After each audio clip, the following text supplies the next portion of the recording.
లూకా 19:10 నశించిన దానిని వెదకి రక్షించుటకు మనుష్యకుమారుడు వచ్చెనని అతనితో చెప్పెను.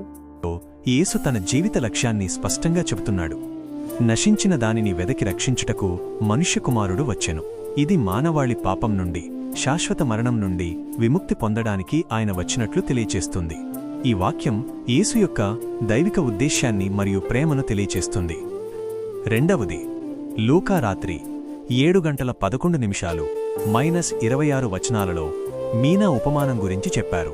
దీని సారాంశం క్రింద ఇవ్వబడింది. 10 మంది దాసులు మరియు 10 మీనాలు. ఒక రాజకుమారుడు రాజ్యము సంపాదించుకోవడానికి దూరదేశం వెళ్లే ముందు తన 10 మంది దాసులను పిలిచి ప్రతి ఒక్కరికీ ఒక మీనా ఇచ్చాడు. వారికి నేను తిరిగి వచ్చే వరకు వ్యాపారం చెయ్యండి అని ఆజ్ఞాపించాడు. నమ్మకమైన దాసులు 2 దాసులు తమకు ఇవ్వబడిన మీనాతో కష్టపడి వ్యాపారం చేసి ఒకరు 10 మీనాలు, మరొకరు 5 మీనాలు సంపాదించారు. వారు తిరిగి వచ్చిన రాజు చేత మెచ్చుకోబడ్డారు మరియు వారికి బహుమతులు ఇవ్వబడ్డాయి.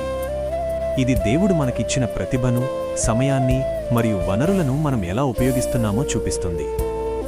దేవుని సేవలో మనం చేసే పనిని ఆయన గుర్తించి ప్రతిఫలమిస్తాడని ఇది తెలియచేస్తుంది. నమ్మకం లేని దాసుడు 3వ దాసుడు భయంతో తన మీనాను రుమాలులో కట్టి ఉంచాడు.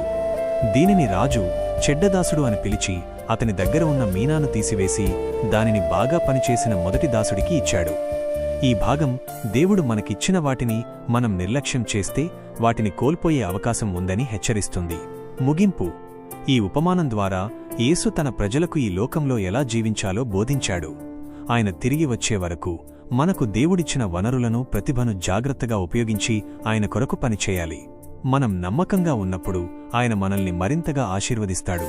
లేకపోతే మనకున్నది కూడా కోల్పోతాం. ఈ భాగాలన్నీ దేవుని ప్రేమను, మనకు ఆయన ఇచ్చిన బాధ్యతలను మరియు వాటికి మనం ఎలా జవాబుదారీగా ఉండాలో స్పష్టంగా వివరిస్తాయి.